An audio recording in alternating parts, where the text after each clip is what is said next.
Have you ever felt like your energy is fading faster than it used to, even on days when you're trying your best to eat right and take your medications on time? Maybe your sugar levels are still all over the place, and you're wondering if it's just a part of aging.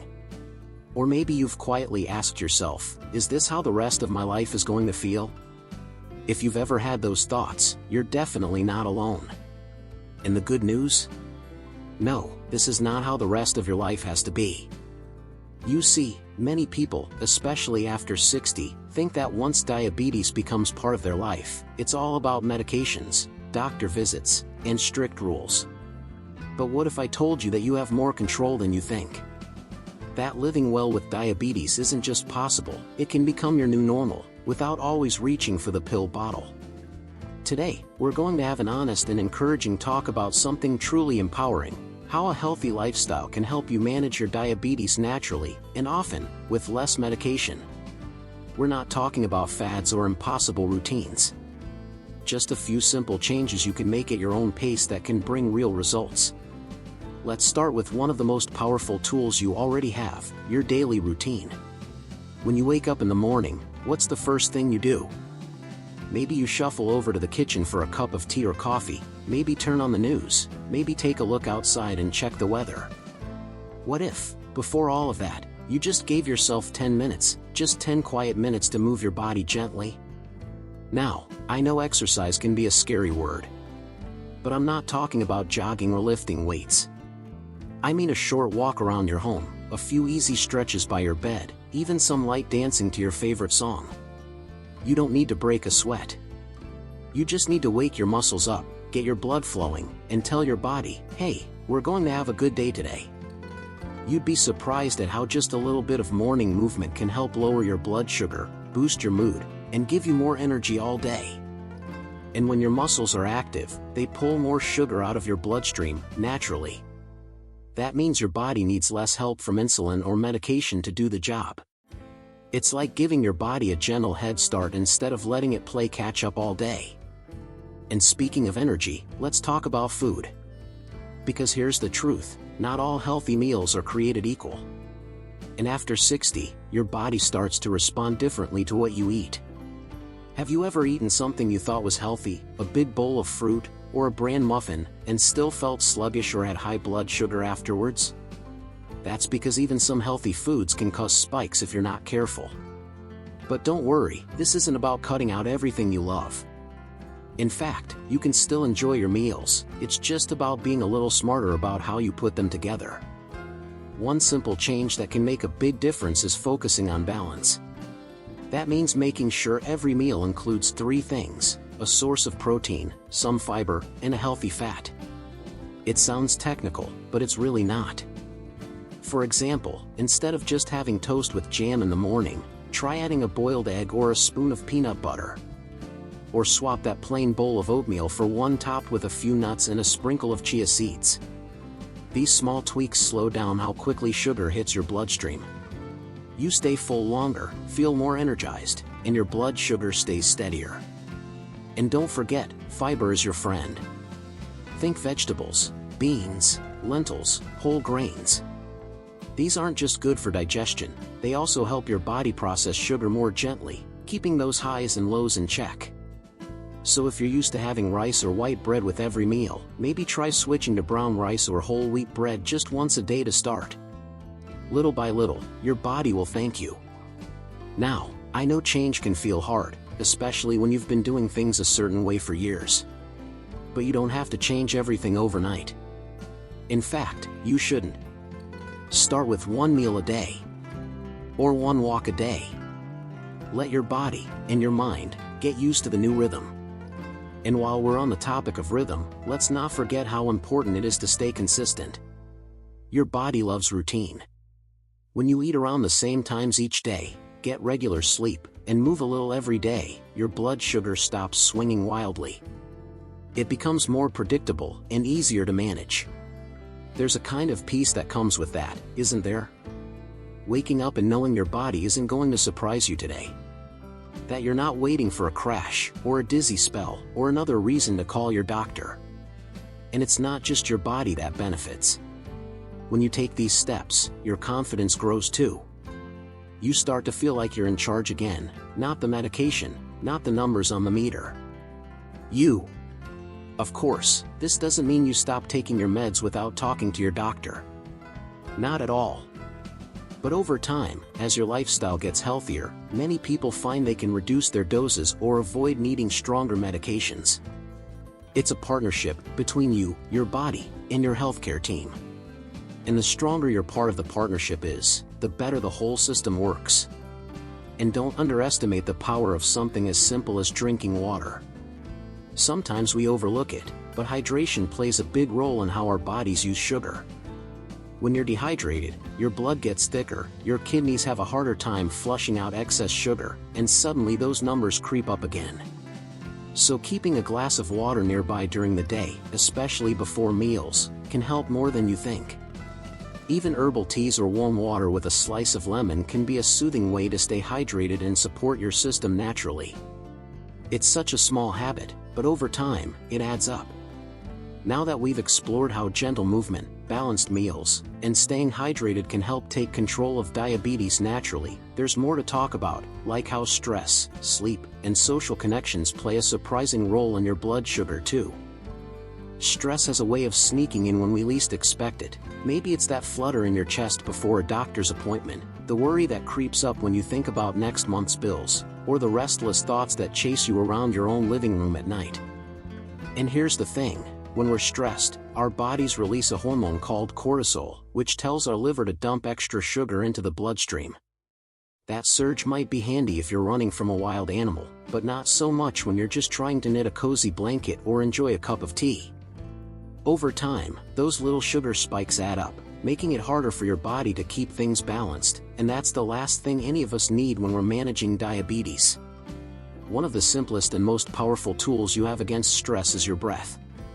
It sounds almost too easy, but spending just a few minutes each day on a gentle breathing exercise can quiet the mind and lower cortisol levels. Picture yourself seated in your favorite chair, feet planted firmly on the floor, hands resting gently in your lap. Breathe in slowly for a count of 4, feeling your belly rise like a soft balloon. Hold that breath for another count of 4, then let it out smoothly for 4 seconds, like you're blowing across the surface of a calm pond. Repeat this box breathing cycle 5 or 6 times, and you'll feel your shoulders drop, your heart slow down, and your mind ease into the moment. You can do this first thing in the morning, after lunch, or any time you notice that familiar knot in your chest. No special equipment required. Movement can also be a stress buster, but you don't need to plan a full workout to notice the difference. Imagine slipping outside to stretch your arms up toward the sky, bending gently at the waist to touch your toes, or tracing small circles with your wrists. Maybe you choose a few simple yoga poses, like sitting back on your heels for a child's pose to lengthen the spine, or a seated twist to help wring out tension along your back. Or perhaps your garden is calling. Planting a few seedlings or tending to your favorite flowers can be a meditative practice all its own, grounding you in the sights, smells, and textures of the earth. When you're present in these small moments, stress loses its grip, and your body earns a chance to reset itself. Laughter, too, is a surprisingly good medicine.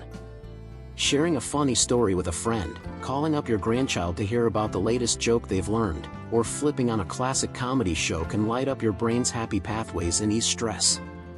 Take Marjorie, who started a weekly giggle group with 3 neighbors. Each Wednesday afternoon, they gather in her sunlit kitchen over cups of chamomile tea and take turns sharing whatever tickles their funny bone that week. Not only does Marjorie leave each gathering feeling lighter, but she's noticed that her overnight blood sugar readings are lower and more stable on those days. Now, let's turn to another quiet powerhouse in your diabetes toolkit: sleep. Many of us think of sleep as simply downtime, but it's actually when your body repairs, rebalances hormones, and recalibrates its sugar-handling machinery. When you cut your rest short or wake up multiple times in the night, you send your insulin sensitivity into a tailspin, meaning your cells are less efficient at pulling sugar out of the blood.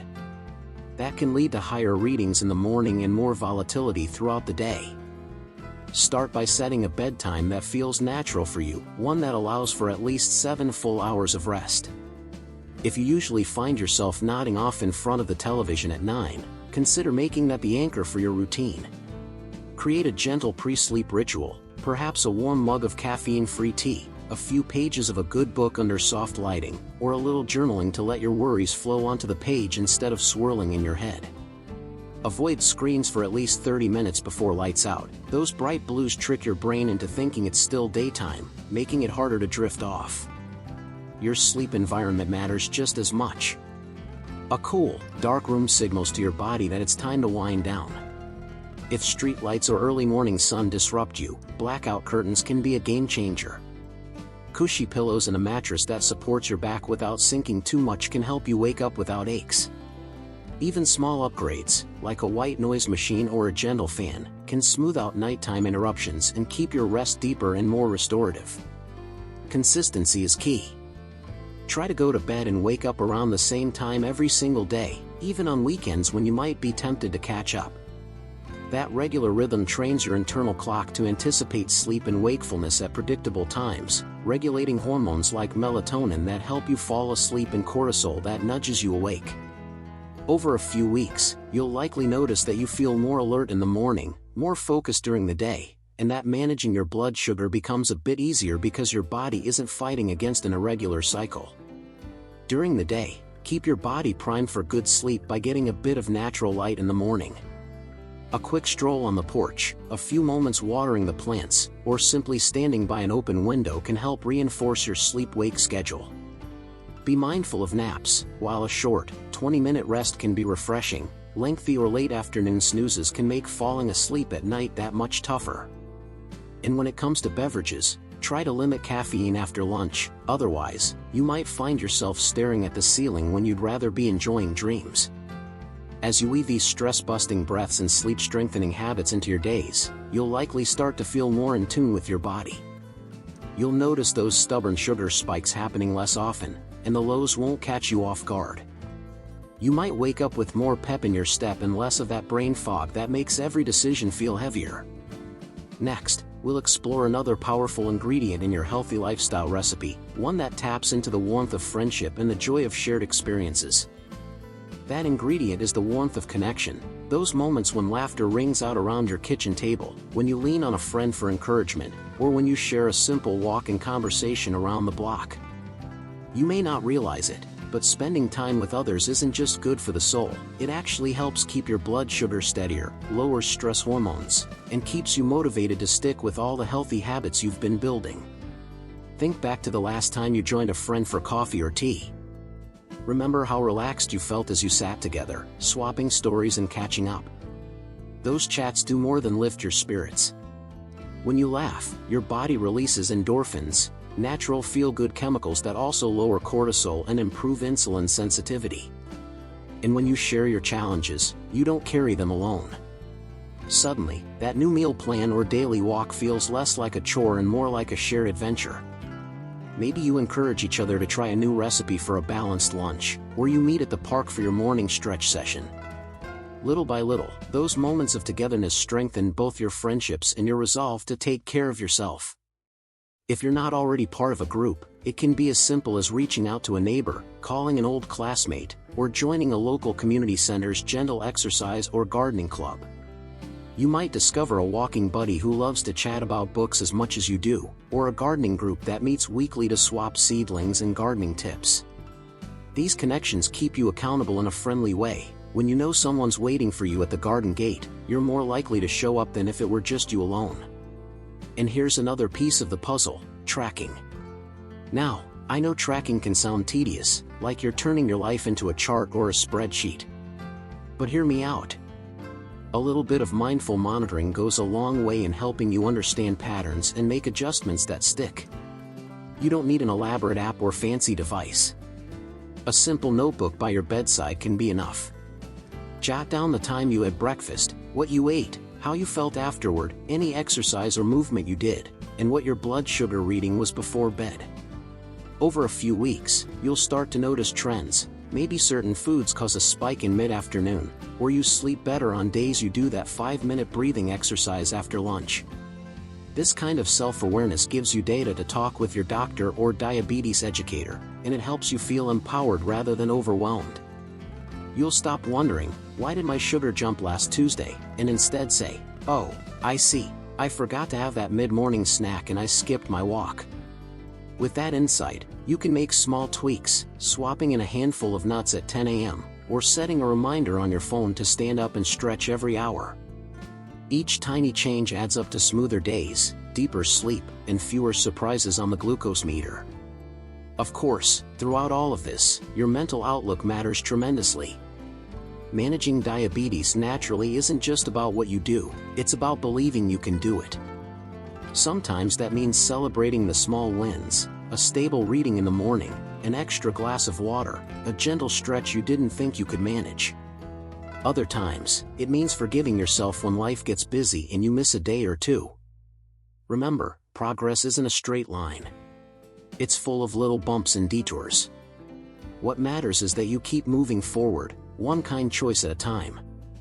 One of the most powerful ways to cultivate that mindset is through gratitude. Each evening, before you drift off to sleep in your cozy, darkened room, maybe after sipping that warm, caffeine-free tea, take a moment to think of 3 things you're grateful for. They don't have to be big. It could be the help of a friendly neighbor, the taste of a juicy orange, or the fact that you found a moment of peace on the porch swing. Not only does this practice lift your mood, but research shows it can improve sleep quality, reduce stress, and even help regulate blood sugar. When you go to bed on a positive note, you wake up with your mind ready to embrace new healthy habits instead of fighting old patterns. As you blend these final ingredients, friendship, tracking, and a grateful mindset, into your life, you're creating a recipe that's uniquely yours. You're no longer at the mercy of medication alone, you're guiding your body with kindness, knowledge, and community. And with each step, you prove to yourself that age is not a limit but a launchpad for new possibilities. So as you close your eyes tonight, imagine all the small, powerful choices you've made, the gentle stretch by the bed, the balanced plate at lunch, the sip of water before that glass of tea, the shared laugh with a friend, the careful note in your journal, the thought of gratitude in your heart. Each of these builds on the last, and tomorrow, you'll wake up ready to do it all again, knowing that you're not alone on this journey. If you've tried any of these tips, I'd love to hear how they're working for you. Leave a comment below with your favorite healthy lifestyle hack, or share a story of a challenge you've overcome. And if you found this video helpful, please give it a thumbs up and subscribe to the channel for more simple, practical advice on living your best life at any age. Hit the bell icon so you won't miss our upcoming videos on healthy recipes, gentle exercises, and more ways to feel vibrant and strong. Here's to you, embracing each day with strength, curiosity, and joy. Remember, you have the power to steer your health, one caring choice at a time. Live well, age well, and keep shining, because the best chapters of your story are still being written.